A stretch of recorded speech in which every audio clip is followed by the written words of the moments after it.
This is your first agricultural TV station in Nigeria, the Agricultural Research Council of Nigerian Television. My name is Joshua Isha. Welcome you. Since the Pyramids of Agriculture is, of course, changed the name from the Pyramids of Agriculture and Rural Development to Pyramids of Agriculture and Food Security. That is to tell you we all need to go back to farm so we can be able to feed ourselves as a nation. And today happens to be quite a special one. Why? Because we happen to have some couple of people in the studio and we're going to be talking about the RECOWAS project. The RECOWAS project, of course, is all about rice farming, and today in the studio we'll be talking with all the team members who are going to be steering this affairs of rice farming in Nigeria and probably in West Africa as a whole anytime soon. And to introduce them here in the studio, right here by my immediate left is the Gender and Communication Officer, Hilda Homson Fonto. It's good to have you on the program. My pleasure. Thank you. And then right next to them is the project coordinator himself, talking about Dr. Umar Abdullahi Umar. It's good to have you, Doctor. Nice to meet you. And of course, next to him is the project admin and finance officer, Mr. Tadios Delda. It's good to have you, Mr. Tadios. It's a pleasure. And of course, one of the women, of course, to steer the affairs, talking about Mrs. Usaina Yedima Abdullahi, who happens to be the monitor and evaluation officer. It's good to have you. It's a pleasure to you. Thank you. All right, like I rightly said, we're going to be discussing rice farming in Nigeria. Let's go straight to the business of the day by engaging the coordinator himself of the project, Dr. Umar Abdullahi Umar. Doctor, the layman is probably watching and the farmers, they want to know what RECOWAS project is all about. Thank you very much. You know, at a global level, not only Nigeria, there's this issue of climate change everywhere. Temperature has been rising, even within West Africa, which is actually going to be one of the most vulnerable areas in the world. It is projected that temperature is going to rise between 1.5 to 3 degrees by 2050. So there's this global warming that is coming up. If you look at the precipitation, I'm talking about the rain, there's a lot of seasonal variation in terms of rain. While some years you can see low rainfall, you can see a lot of dry spells. In some other years you can see a lot of flooding. Also, drought is coming up. You can see a lot of flooding, desert encroachment. You can see a lot of increased deforestation, increased incidence of pests and diseases. All those things were brought by climate change. Then what are we going to do? We have to find a solution to this problem. That's what brought about the RECOWAS project. It's trying to address some of the climate issues related to rice production across the entire ECOWAS country. That's 13 countries, and Nigeria is among those countries. Quite interesting. Of course, it's no longer a news that the issue of climate change has really affected productivity in agriculture, and it's really serious and alarming. Now, what is the objective of the RECOWAS project? Why did they even choose rice as the major commodity? Why not let's go to maize, since we know Nigeria, of course, a lot of us. Why rice, and what is the objective of the RECOWAS project? Yeah, I think the first objective of the RECOWAS project is to improve climate resilience rice production practices and improve smallholder rice productivity. That is the essence, and that is the broad objective of the project. But we still have other specific objectives, like we have to strengthen the capacity of smallholders to adopt climate resilient rice production practices. We also have to assist farmers to implement those CCRP.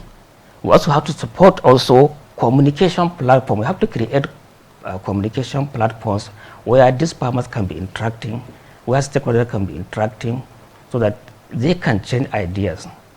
They can tell you about all these climate resilient rice production projects. They can change ideas. In addition, also, the project also wanted to establish a coalition of stakeholders, where the various stakeholders, pro-researchers, policy makers, farmers, extension workers, so that all with the aim to address this issue of climate change that Like a involve hub to sit down exactly, and discuss. exactly. Okay. So those are the objective of the projects. Okay, so how do you intend to achieve this? This is actually huge, believe me, because Yeah. having, especially most especially like Nigeria, that we tend to have these hardest farmers clashes and their lives and all that. How do you intend to have this very hope to achieve this in ECOWAS project? Yeah, a report project actually they have some about 3 different components, and each component is trying to address a particular issue. Okay. The first component is trying to strengthen the capacity of institutions. What I mean by institutions could be research institute, could be extension institution, could be extension agents. We have to strengthen their own capacity to understand how they can approach this, climate resilient production practice. How let them understand it, let them take it to the farmers. We have to strengthen their own capacity, and we have to assist the farmers also by training them on these climate resilient production practices. We have to assist them also by giving some support in terms of seed and seedlings. We also have to support them with some small machineries, because CRIP actually involves some mechanical use, like all these rotary hoe. We also have to support them. We are even trying to look if we can even link them with credit. That's why in our steering committee, we even have a member from Backup Agriculture as a member of the steering committee. So these are some of the areas. The second area. Then the third component is talking about the communication. We have to create different communication platforms. Yeah. So that communication platform wanted to be very broad. It will involve all the right stakeholders. All these practices that address climate change, we should go through those platforms so that you can share among various stakeholders. Through that platform, several farmers can be able to learn about this thing as they can adopt it. Okay, This I'll take to Dr. Omar on that now. Away from you now, let's go now to the project admin and finance, Mr. Tahi Tajios Dauda.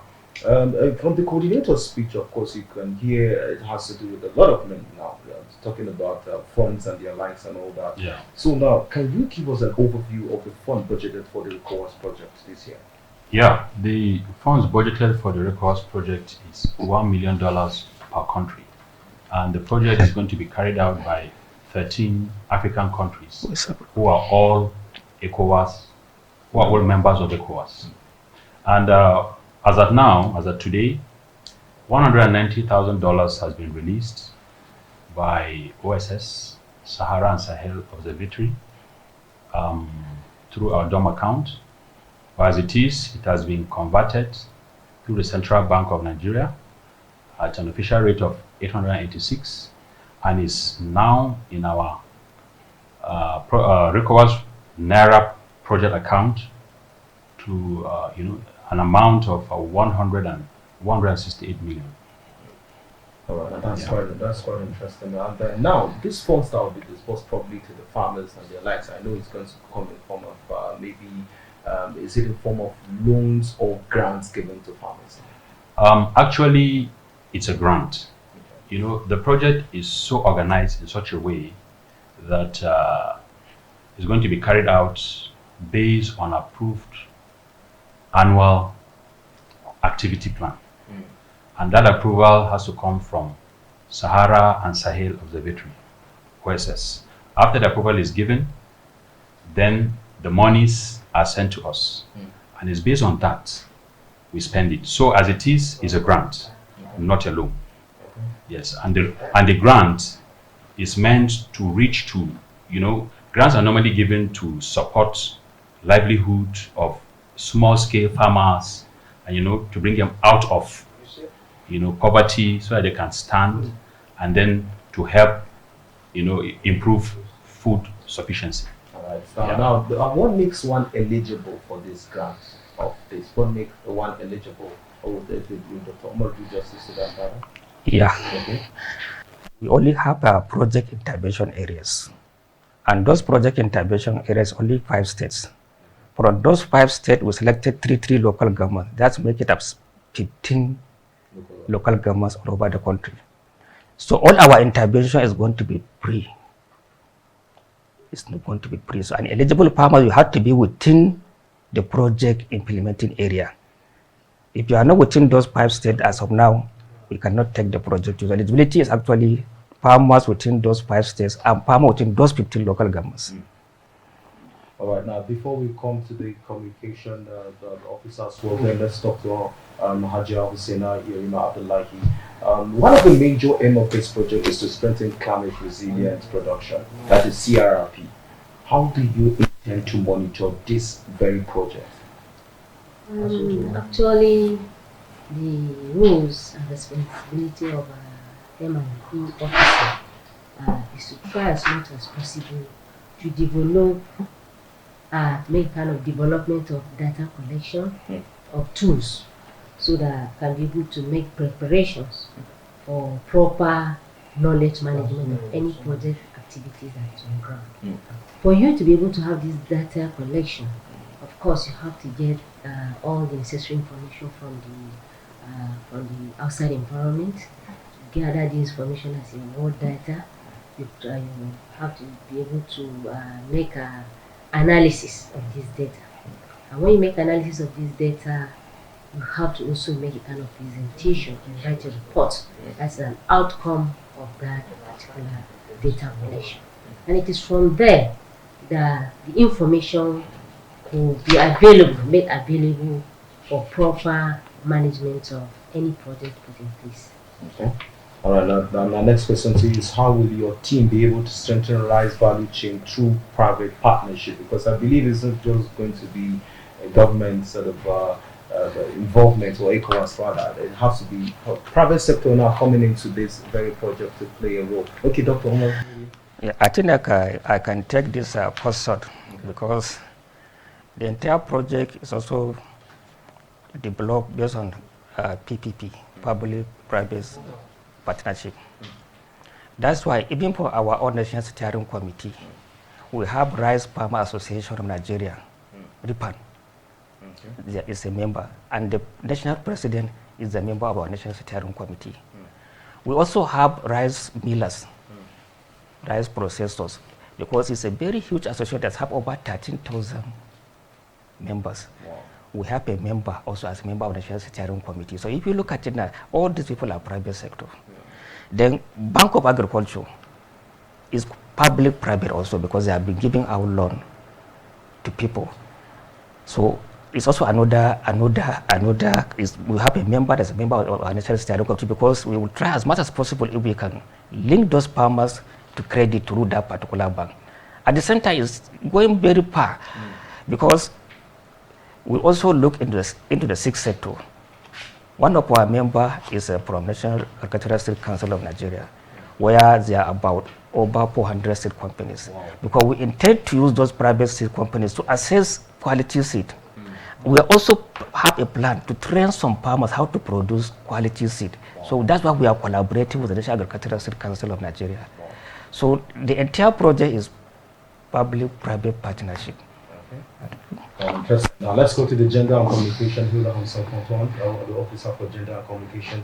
Now, this project is quite huge. And how do you intend to strengthen smallholder farmers in this region through your communication? Because I believe our doctor said there's going to be a very big hub for every stakeholder, talking about the farmers, the seeds, and everyone. As in, how do you intend to necessarily smallholder farmers who are the major contributor as farmers? As he said, we have five. We're looking at five states, Nigeria, and of course, 3 local from each of these states. They are the major focus that we're going to work with, and to achieve. Check out what is the best way of communication within those axes.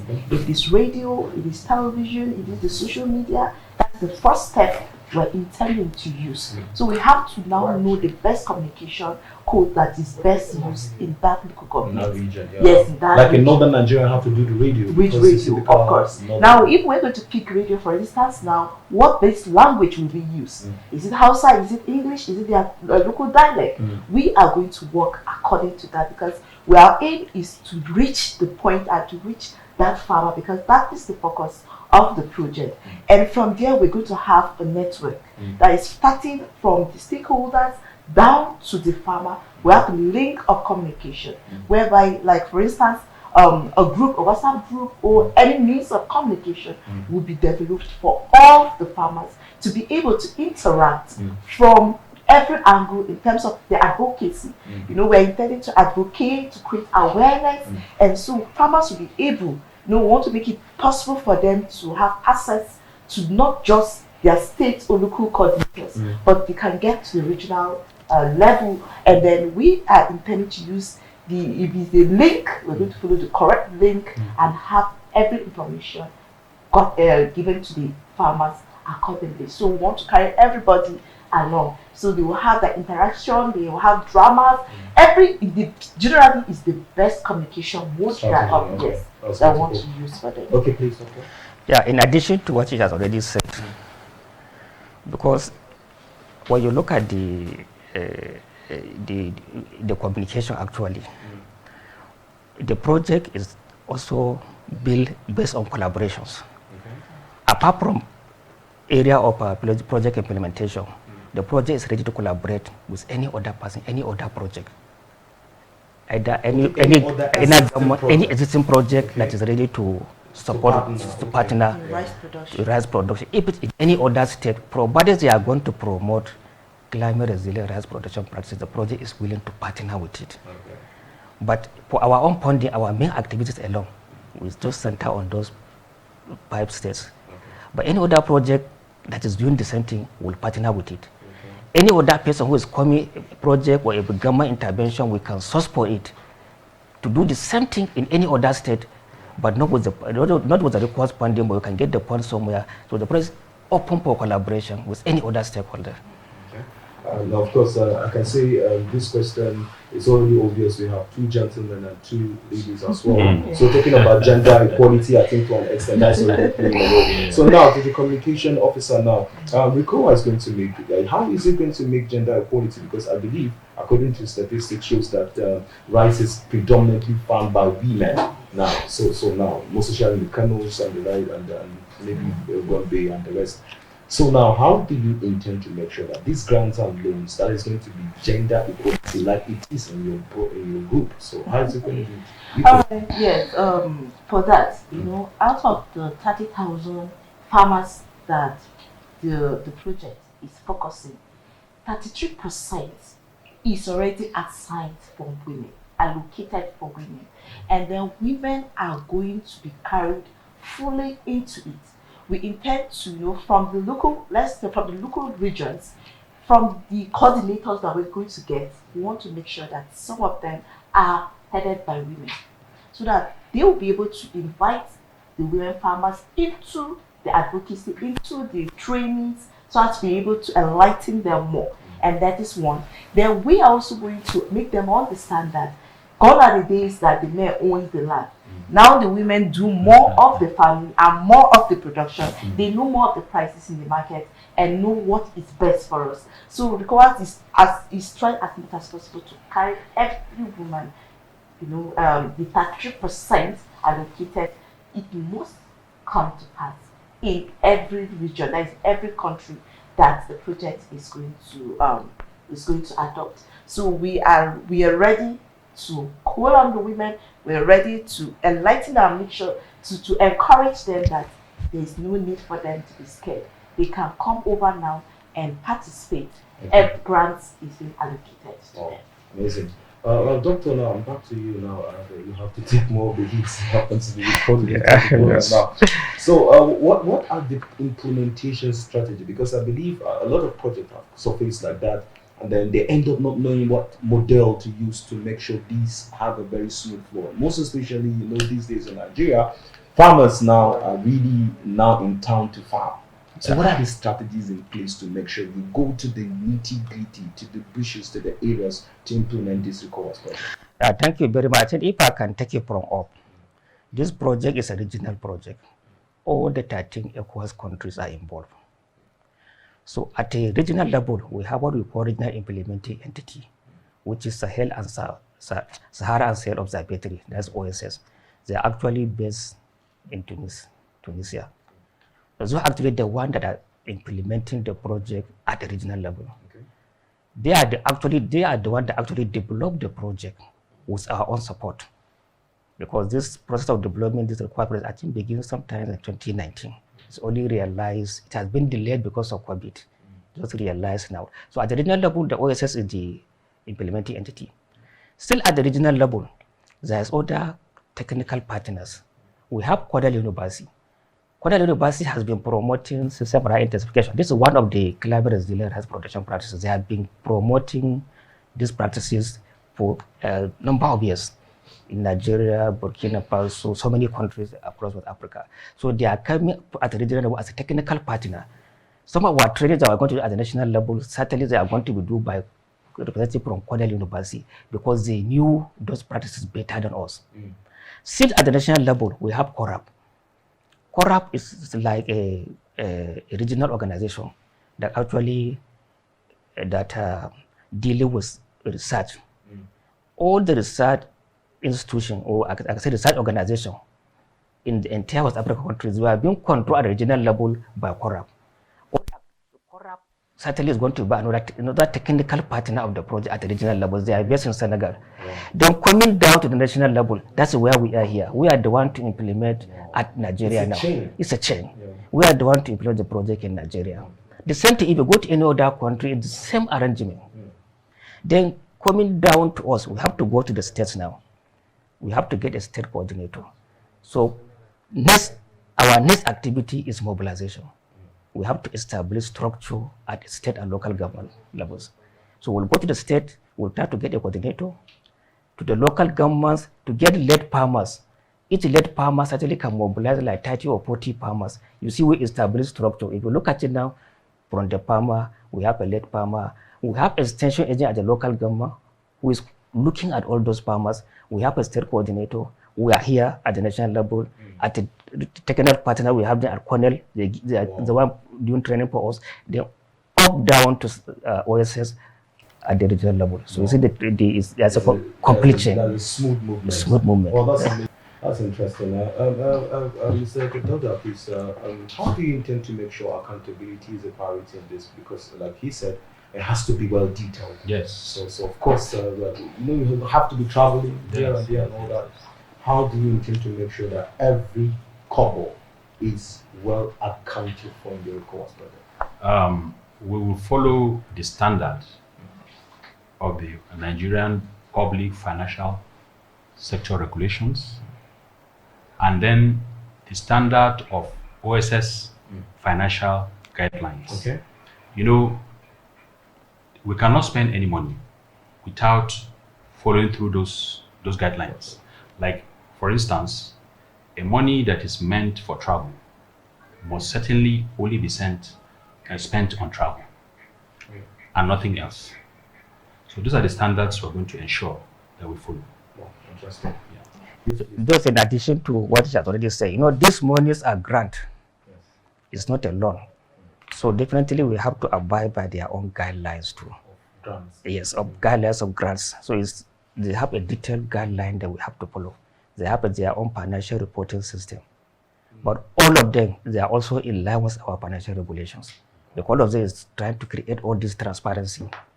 So I think we are good to go in that aspect. Okay. Now, why is the project focusing on rice? Why not some other commodities? Rice. Of course, Nigeria is a major, one of the major rice consumers in the world. I mean, we know rice is important, but come on, why rice that is seasonal, and then why not something that's really all around? Rice is not seasonal in Nigeria, just to correct you. Okay. Because we grow rice under irrigation, we grow rice under rainfall. It's all year agriculture. In fact, in some places, they grow rice 3 times. Wow. Yeah. So the reason why I think maybe rice was chosen, if you look at the other crops, let's take for example other grains. In Nigeria, and I look at maize. Maize is becoming industrial crop now.